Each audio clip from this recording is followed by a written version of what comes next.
All right, so there goes the bunny, and here comes everybody else. Got to go catch.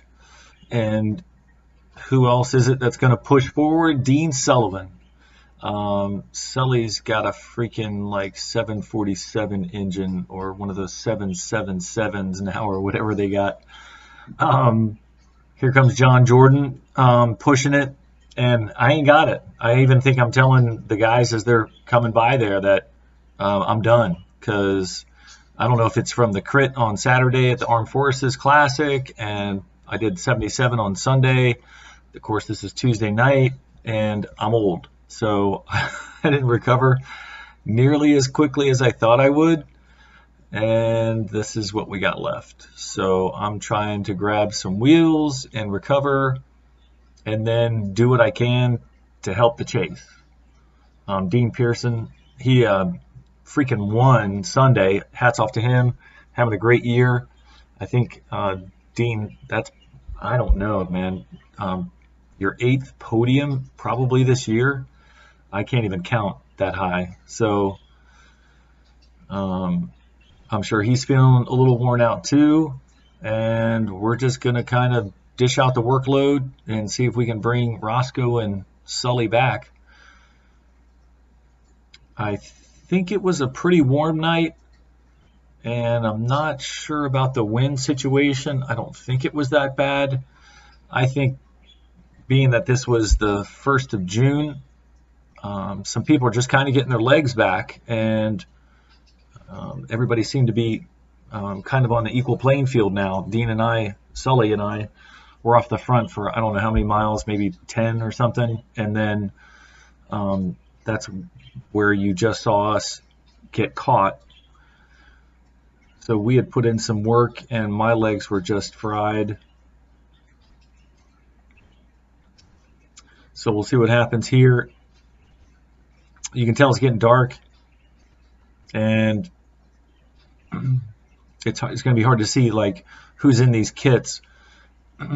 This is Dave, strong fella too. That's Chris Davis, and then Alex McRae, and then we got Dean Pearson.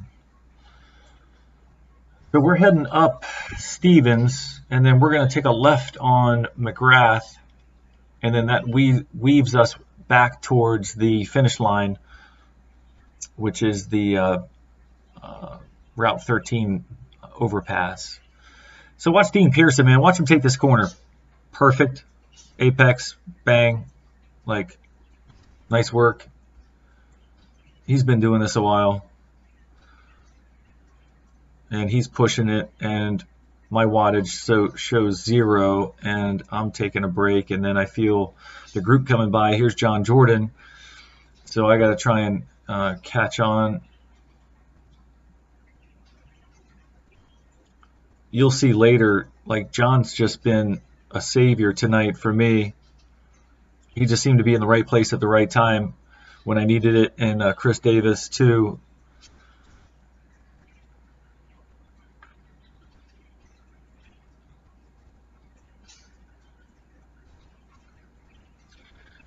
So there's John up the road. I've been trying to hold 300 watts, for like my normalized power. That's been my goal. It's been getting there, and pretty much most of my races and rides have been hovering around 300 for normalized power. It's still not strong. I still got work to do. So much work to do. When I hear my boy Josh Strom crushing like 360. So, yeah, I got some work to do. There's Bill Hudson, and I think I missed somebody else. But we're going to have the trailing group kind of catch up because we're just pretty much dog tired and playing a little cat and mouse. And I think that's Phil Kraus there. I didn't mean to make that rhyme with mouse. Sorry, Phil Kraus. So the chase is still on. There's Kevin Dennis. He lives, I think, part-time down at the Outer Banks. So it's good to see Kevin coming out every now and then. This is my vegan cyclist sprint. I actually watched a Global Cycling Network video on how to sprint, or the best position for sprinting. And that's the Cavendish kind of position where you dip your head down, obviously as low as you can get. It is not the lowest you can go, but that's probably the safest as far as getting as low as you can and keeping your elbows in. So that's what I was kind of working on. But NorCal Cycling, he talks about whenever he sees the vegan cyclist dip or anybody's head dip into the camera, he calls it the vegan cyclist sprint. I'm doing anything I can to like save wattage. I think I tell Chris here to go, and I'm thinking I'm ready, and watch this. Watch Chris get separation. Like, okay, I'm done. I can't even follow that. You know, I even told him to go. And then here comes the savior, John Jordan, pulling through and helping me save some wattage, cruising at 29 miles an hour, and I don't even know how I'm hanging on right now.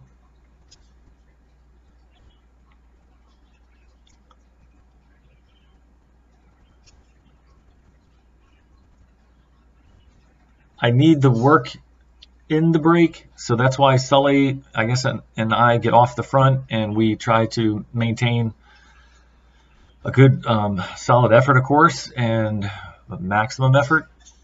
And sure enough, when you have about 8 guys chasing you down, they're gonna catch you, and it's all good. Roscoe's right there, and he's really getting into form. And that's, of course, Dean Sullivan right there.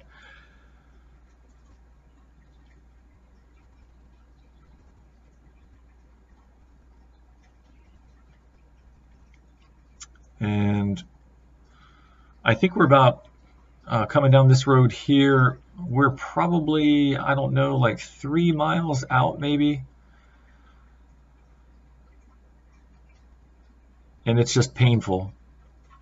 So here goes Roscoe on a good push again, Dean Sullivan, and Dean Pearson, Chris Davis, and John Jordan. And so these are quicker pulls, and we're not looking to stay out there too long. Just to keep the pace up and keep the rotation going is kind of the goal.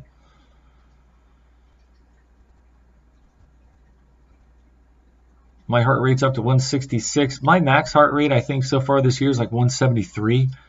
It does not get higher than that. I've tried, and seriously, I can't get up and over 173. So when I hit this 166 level, yes, I am that threshold zone.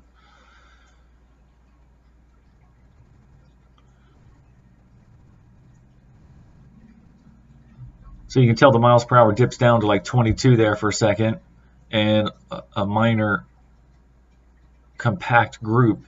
And then here goes Dean Pearson to catch the other guys, and I'm sitting there going, are we really doing this?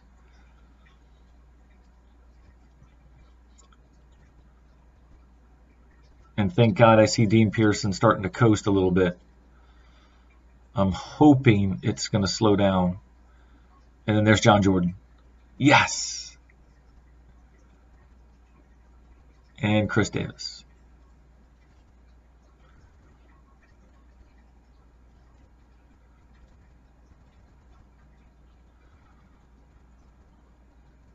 Yes, the sunset's amazing. And we're trying to beat the clock. So we're probably maybe 2 miles out. We're going to take a right-hand turn coming up, and then it's about, it's less than a mile to the overpass. Everybody's on the rivet, 27 miles an hour, trying to do what we can. I mean, this was probably one of the best, like race simulations that we've had. So the whole group here is really trying to attack each other. Roscoe especially, really trying to push it off the front. Rob Taylor is absent tonight. I can't remember where he was, but Rob Taylor is one of the stronger guys out here too. I think he had some work plans, but it would have set even more fireworks involved in all of this.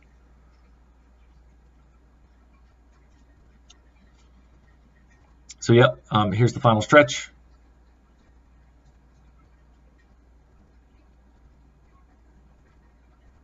And everybody's lining up wondering who could possibly be the last guy. Roscoe kind of pushes it there, and yep, a gap opened up, and I'm like, I'm not sure if I want to cover that. And I'm just trying to hang in there. That's Sully slotting in front of John Jordan. So we know he's got the most horsepower and definitely a good wheel to be behind. I'm behind John, and so you're going to see John. Everybody kind of pushes it here. We're up to 29 miles an hour, obviously. And everybody's kind of taking their turn at this high-end push. And so here goes John. He puts his head down. You can just see the power, 30 miles an hour. Here comes 31 miles an hour. And my heart rate's up to 169. He hits 32, and then he's going to flick the elbow, and he gives us a go get it, fellas. And ready for this? I'm just going to hold what I can. I'm going to push myself to the maximum and see what happens. And so, yes, this is kind of like a massive lead out. There goes Dean Sullivan. So much power. You might as well plane him to first place.